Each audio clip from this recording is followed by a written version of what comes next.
Bonjour et bienvenue dans le Big Four du Grand National du Trot Paris Turf, une émission désormais traditionnelle que Radio Balance vous propose en partenariat avec le Trot.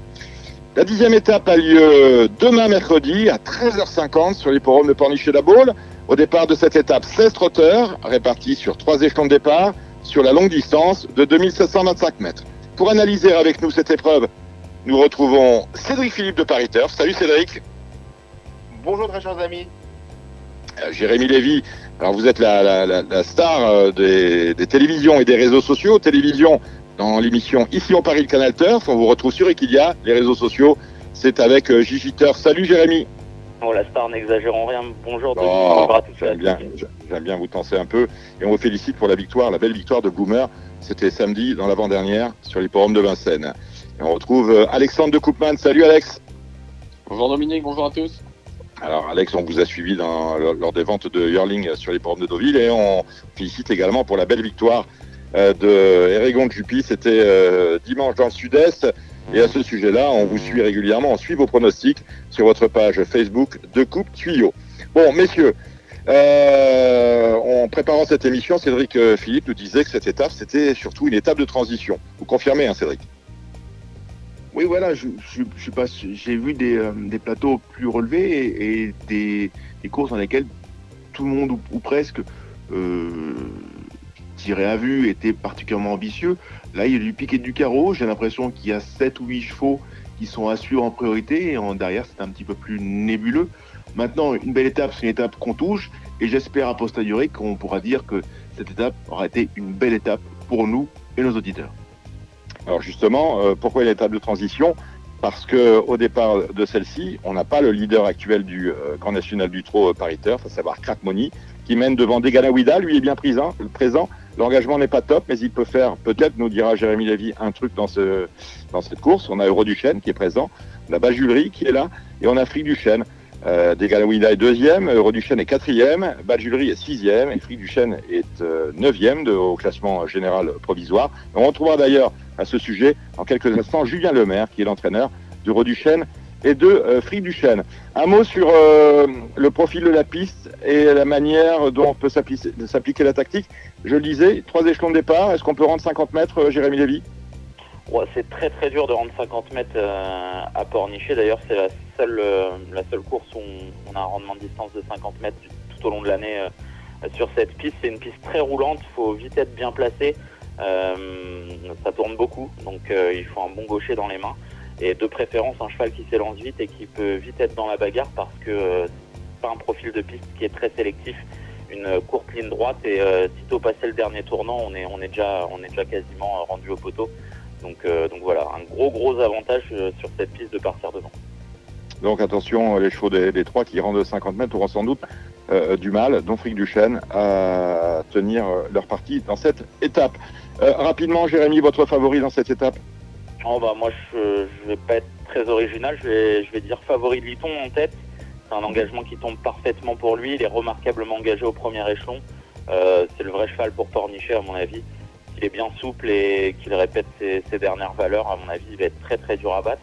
Je pense qu'un cheval comme Élite Beaufort va être très joué aux 25 mètres, mais il fait sa rentrée. C'est un cheval qui a besoin de plusieurs courses pour être dans le bain. À mon avis, ça va être très dur pour lui de gagner et peut-être même de monter sur le podium. Alexandre, on vous écoute. Ouais, moi je suis d'accord avec Jérémy, un favori de Liton. Je pense que c'est vraiment une bonne base, surtout que Eric Raffin, on le sait, à Pornichet, c'est vraiment le maître des lieux. L'engagement est parfait, donc moi je suis d'accord, il faut jouer en tête à Pornichet. Et quand on profite de la piste, je pense, et je le sais de source sûre, c'est ce qui a dissuadé d'ailleurs le leader Crack Money de venir courir là-bas, c'est que c'est franchement pas facile de rendre la distance sur cette piste. Il faut être bien placé, donc il y a des chevaux qui aiment être aux avant-postes. C'est le cas de favori de Liton, c'est également le cas du numéro 3 Fly Speed, un cheval qui est extra là depuis que son entourage lui a retiré l'enraînement. Il se plaît sur les profils plats, il va rapidement être dans la bagarre, donc moi je suis très confiant pour les 2 F favoris et Fly Speed. Cédric Philippe, vous confirmez tout ce que viennent de dire Alex et Jérém? À moi, il faut être un peu mesuré, il faut savoir écouter ceux qui savent. Et j'ai appris ceci au fil du temps, donc je ne peux qu'adouber. Eh bien, écoutez, on va aller voir ce que l'on dit du côté de Julien Lemaire qui présente 2 partants, Euroduchesne et Fric du Chêne. On appelle tout de suite Julien. On a le plaisir d'accueillir Julien Lemaire. Bonjour Julien. Bonjour. Alors, Jérémy Lévy nous expliquait, il est là, que la piste de Pornichet-la-Baule avantageait des chevaux qui allaient aller en tête. Vous rendez 25 et 50 mètres, 25 avec Euro du Chêne, 50 avec Fric du Chêne. Quels sont les objectifs de l'un et de l'autre? Eh ben, je dirais que Euro a déjà une meilleure chance que Fric, forcément, parce qu'il rendra que 25 mètres. Fric, ça va servir un peu pour peaufiner la préparation en vue d'objectifs futurs. Voilà. S'il faut aller en tête pour gagner à Pornichet, on est mal, parce que c'est pas des chevaux pour aller devant, ni l'un ni l'autre. Et de toute façon, avec leur handicap au départ, ils pourront pas le faire. Donc j'espère qu'on va faire mentir Jérémy Lévy. Mathieu Abrivard, vous avez mis quand même quelques bonnes cartouches de votre côté en faisant appel à Mathieu Abrivard pour Euro. Quelles sont les consignes que vous allez donner à Mathieu? Il connaît le cheval par cœur, hein. Il s'est imposé 2 fois ou 3 fois même avec lui récemment, donc je ne vais pas lui donner de consignes, hein. Je vais tout simplement lui dire que le cheval est resté bien et qu'il le drive comme il l'a toujours drivé depuis ces derniers mois. Et quant à Gabi Gilormini, que vous avez retenu sur Fric du Chêne, quels sont les ordres que vous lui donnerez, les conseils? S'il peut tracer une belle ligne droite pour prendre une 5e place, on va pas l'en empêcher. C'est ça, on va essayer, on va espérer plutôt avoir une course rythmée et puis d'essayer de ramasser quelques morts pour finir, mais c'est pas un objectif en soi, hein, Pornichet pour Fric, hein, comme je vous disais tout à l'heure. Une question, Jérémy, à Julien. Julien, Euro a énormément de vitesse. La dernière fois, on l'a vu faire les 150 derniers mètres à l'amble. Qu'est-ce qui s'est passé? Il nous a pas habitués à ça. Peut-être parce qu'il allait trop vite. Non, Euro, c'est un cheval qui ne s'arrête jamais en course. Quand il est fatigué, sa défense, c'est de se mettre à l'amble. Il continue à la même vitesse, mais à l'amble, quoi. Donc voilà, il est en bout de course. Il a fait 800 mètres à bloc sur un 2000 mètres en ayant un numéro en seconde ligne.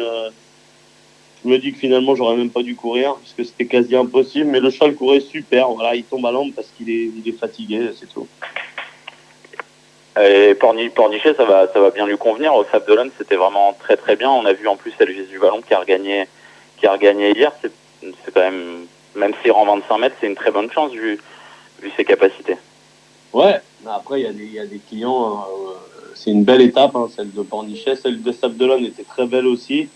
Mais au Sable d'Olonne, on a gagné certes, mais Mathieu ce jour-là était très inspiré quand il a repris le chemin de la corde dans le dernier tournant pour pouvoir après glisser entre 2 chevaux à mi-ligne droite. Certes, il s'imposait, mais qu'une demi-encolure avec une excellente drift de Mathieu. Donc on espère qu'il va avoir un parcours fluide. Il devrait bien démarrer parce que c'est un cheval qui sort très vite du fil et être tout de suite dans le premier quart du peloton, j'espère. Et puis voilà, après, il ne faut plus bouger. Ça peut rouler, c'est pas un problème. Au contraire, ça a l'avantage. Mais il faut faire 0 effort, quoi. Alexandre, une question? Ouais, donc Julien, actuellement, vous le trouvez aussi bien qu'avant l'étape des Sables? Ouais, le cheval, il est bien. Il n'y a aucun souci là-dessus. Il a travaillé samedi très bien. Hier, je l'ai repris gentiment. Il avait beaucoup d'allant. Je sais que quand il a beaucoup d'allant comme ça, souvent après en course, il est redoutable. Donc en plus, il voyage très bien. Au Sable, ça faisait quand même un peu de route, c'est l'équivalent des Pornichet. Donc non, mon cheval est resté parfait en condition. Et au niveau de sa ferrure devant, je crois qu'il a été rarement déféré des 4 pieds dans sa carrière. Qu'est-ce qu'il a du coup devant comme fer? Il a un fer orthopédique, hein, ce qu'on appelle un suédois en alu, avec une plaque. Parce que c'est quand même un ambleur de base et je peux pas le déférer devant. J'ai essayé une fois il y a longtemps, on a fait un tour, je crois, et après on est tombé à l'amble. Donc, mais c'est pas un réel problème, hein. C'est un cheval qui supporte le poids et qui a beaucoup de tenue. Donc, souvent vous déférez pour améliorer les chevaux quand ils sont un petit peu fatigués en fin de parcours, mais lui, pour l'instant, c'est pas le cas. Donc, on va courir avec sa ferrure de course. Ben, nous regarderons cela demain dans l'étape, la 10e étape de Pornichet-la-Baule. Julien, vous avez, l'émission sera en ligne au moment où, avant que votre cheval ne court. Vous avez ce soir à Vincennes, idem du Chêne. Vous avez fait appel à Franck Nivard. C'est un cheval qu'on flambe? Ouais, c'est ça. Il était, on va dire, en apprentissage avec moi son sulky parce que c'est un cheval qui était assez compliqué. Donc maintenant, l'apprentissage est terminé. On va passer on va rentrer dans le monde du travail, comme on dit, associer un driver ce soir. On a le numéro 1 qui n'est pas un mauvais numéro pour lui parce que c'est un cheval logiquement qui démarre bien. Il a son mot à dire, hein, je pense, pour les places. Et puis après, si Franck arrive à bien s'en servir, pourquoi pas gagner. Mais c'est pas non plus la course de sa vie. Il va découvrir Vincennes, il va découvrir Franck Nivard, il va découvrir la grande piste. Donc on va pas tout envoyer ce soir. On va essayer de lui donner un bon parcours et qu'il fasse une belle course. Une bonne course école avec sans doute un cheval qui va finir l'arrivée. Merci Julien Lemaire. On vous souhaite tout le meilleur pour ce soir et pour cette 10e étape à Pornichet-la-Baule. Portez-vous bien, Julien. Merci. Merci, c'est gentil. Au revoir. Au revoir. Et on remercie Julien Lemaire qu'on regardera et on pense à lui, à Vincennes avec Idem Duchesne. Et maintenant, nous allons passer en revue les 7 autres courses de cette réunion, avec notamment le Grand National des amateurs et le Grand National des jockeys. Et nous allons retrouver le cheval à suivre dans chaque course de Jérémy Lévy et d'Alexandre de Koopman. On commence avec la deuxième. C'est la 10e étape du Grand National des amateurs. Nous retrouvons Jean-Claude Louche avec Flamme Nantaise. La pression entre les mains, parce que Flamme a bien attendu cette étape pour faire quelque chose. Elle porte ici le numéro 6. Est-ce que c'est votre favorite, mon cher Alexandre? Moi, je préfère le 4 Furioso Fini. Franchement, vu ce qu'il vient de faire à Cabourg, il marchait 14-1 2007, dernier kilomètre en épaisseur. Je pense qu'il est un poil meilleur que la jument. Après, il est peut-être moins pratique. Mais je pense que si ce numéro 4 parvient à prendre la tête, il peut aller très loin. Furioso Fini avec Pascal Garot. Jérémy. Moi, je vais sortir un petit peu des sentiers battus. Une fois n'est pas coutume, j'aime beaucoup le 203 Elokai, qui l'avant-dernière fois sur cette piste a figuré dans un lot un peu plus relevé. Et je trouve que là, en tête, s'il arrive à avoir un bon parcours, il est capable de se placer à très belle cote. C'était mon 3e aussi. Je pense que celui-là, il est rarement déféré. Hein. C'est très intéressant. La 3e, c'est une course qui fait partie du Trot Open des régions. 8 concurrents, un joli lot, Alexandre. Ouais, je ne veux pas être très original avec le 5 It's Dollar Maker, un poulain qui a montré gros de qualité. Voilà, je pense qu'on va le voir gravir les échelons et atteindre un très bon niveau. Il s'annonce dur à battre dans cette 3e épreuve. Jérémy. Je vais encore aller dans le contre et je vais vous conseiller le 303 Yermont qui va être présenté sur sa fraîcheur, un poulain qui a énormément de vitesse, qui a bigé leur mini d'entrée de jeu. Je suis pas un grand fan des concurrents les plus en vue, donc voilà, je vais aller sur ce 3 Yermont. La 4e, c'est le Trot Open des régions pour les 4 ans, 13 au départ. Alexandre. Moi, je vais faire confiance au numéro 8, Tadès du Las Vegas. D'habitude, il est plaqué devant. Là, il sera totalement déféré. Ce sera la première fois. Franck Nivard le connaît. Je pense que c'est une bonne base pour vos jeux. Et moi, je vais aller du côté d'un petit outsider encore, le numéro 7, Hold Up PC, un cheval que j'ai repéré à plusieurs reprises et qui peut prendre une place à belle cote encore. Et il m'a bien plu la dernière fois là-bas. La 5e, Alexandre. La 5e, excepté le favori, le 15 Falcao Chenu, j'aime bien le numéro 8, Fanny Daval, qui est bien engagé en tête. Et si on regarde son chrono, il a trotté 13,9 sur les 2650 mètres de cette piste-là. Voilà, il sera déféré devant et plaqué derrière. Donc moi, j'y crois pour un bon résultat en tête. Et pour moi, ce sera le 515 Falcao Chenu. Je pense que ça doit encore passer. Alors, la 6e, laissez-moi arriver sur la page. C'est plus vite que moi. Bon, allez-y, Alexandre. La 6e. La 6e, c'est la course montée dans cette épreuve. L'As Edelweiss Polka, il a couru 2 fois à Pornichet, il a fini 1er et 2e. Donc c'est un cheval qui est pour moi en retard de gain. Il a besoin de personne, c'est pas un gros lot. Il devrait, à mon avis, disputer la gagne sans problème. Entièrement d'accord avec Alex. Le 601 Edelweiss Polka, s'il est sage, à mon avis, c'est pas bien. Alors justement, ce que je voulais dire pour ce Grand National des jockeys, c'est qu'Éric Raffin est en tête devant Alexandre Abrivard et Mathieu Mottier. Les deux ne sont pas là, ni Abrivard ni Mottier. Autrement dit, Éric Raffin qui monte le 10 Carla du Holm peut accroître son avance. La 7e avant-dernière. La 7e course un peu plus ouverte, je trouve, mais j'aime bien le 7, un Falco du Douai qui est vraiment au sommet de son art actuellement. Il revient corde à gauche, mais pour moi, c'est pas un gros problème. Sans être un penalty, je pense que c'est une bonne chance pour finir parmi les 3 premiers. Jérémy. Et moi, j'aurais le même discours avec le 712 Faradeco. Je pense que c'est une piste qui va bien lui convenir. Son entraîneur fait le déplacement jusqu'à Pornichet pour cette belle course. Attention à elle. Et on finit avec la dernière. La dernière, moi je vais tenter un coup de poker avec un cheval que j'ai pris en grosse note la dernière fois, c'est le 3 Grisby du Vivier. Il a vraiment tout montré après sa disqualification. C'est un cheval qui est pour moi en retard de gain. S'il parvient à prendre rapidement les commandes de l'épreuve, il va aller très loin. Voilà, c'est mon coup de folie pour bien finir la réunion. Eh ben voilà qui est, voilà qui est dit. On finit avec Jérémy. Ouais, moi j'aime bien le 6 Graal de l'extrême avec Eric Raffin. J'aime bien taper en tête à Pornichet, donc on va finir avec le couplet 3-6. Eh bien voilà qui est dit. Merci messieurs, on a tout noté. On va maintenant passer à votre ticket 200 €. La rubrique que vous préférez, celle qui vous rapporte, celle où nos 3 spécialistes vous conseillent de jouer 100 €. Avant toute chose, une dernière information. Jean-Michel Bazir, que j'ai croisé ce matin, concernant la candidature d'Élie Beaufour, il dit que le cheval est prêt. Mais attention, la dernière fois qu'il a fait une grosse rentrée comme celle-là, c'était à Mêlée du Maine, et le cheval lui avait pas plu dans ce cadre-là. Il avait terminé, me dit-il, 5e, mais vraiment de raccro. Mais en tout cas, normalement, on doit le garder dans la combinaison. Cédric, c'est à vous. 100 € à jouer. Bon, 100 € à jouer. Je vais être aventureux, je vais faire comme Alexandre, je vais essayer d'aller chercher le quintet plus dans l'ordre. Je vais d'abord faire un quintet en CC par 25%, ce qui coûte donc 60 €. La combinaison suivante, 2, 3, 4, 7 et 13.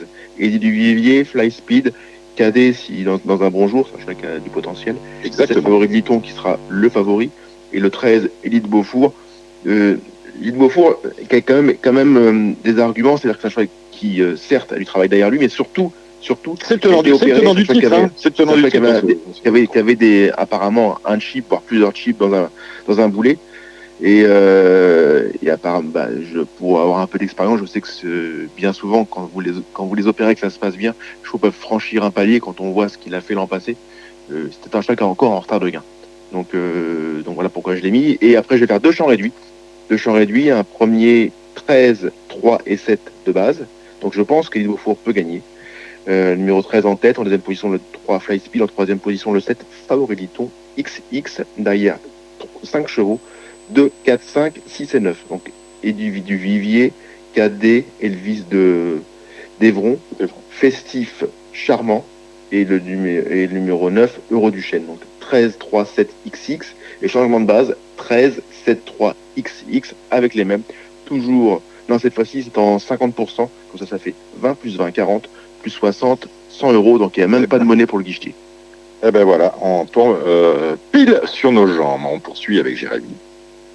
Alors moi je vais aller contre Elite Beaufour. Je trouve qu'au 25 mètres pour une rentrée sur une piste qui est pas forcément propice au fait de rendre la distance, je trouve que ça va être amusant de jouer contre. Donc moi je vais faire un champ en couplet gagnant place et base de favori de Liton le numéro 7 et je vais lui associer les numéros 2, 3, 9 et 11 par 10 €, donc ça fait 80 €. À quel jeu Au couplet gagnant placé, base du 7 avec le 2, le 3, le 9 et le 11, ce qui fait 80 €. Et puis je vais vous emprunter 1 € Dominique, je vous paye un café demain matin et je vais faire un quintet combiné de 7 chevaux avec le numéro 7 favori de Liton en tête, le 3 Fly Speed en deuxième position, le 9 Euro du Chêne ensuite, le 11 Fair Play d'Urzy, le 2 Eddie du Vivier, le 13 Elite Beaufour et le numéro 6 Festif Charmant. Donc 7, 3, 9, 11, 2, 13 et 6, ce qui fait en flexi 50% 21 €, et pour un total de 101 €. Accepté, mon cher ami. Et on termine avec Alexandre de Koopman. Alors, moi, vous savez que je vais le retenter, mon petit quintet dans l'ordre. Donc, je vais prendre 2 bases au quintet. Donc, le 7 favori de Liton, le 3 Fly Speed, donc à 25%.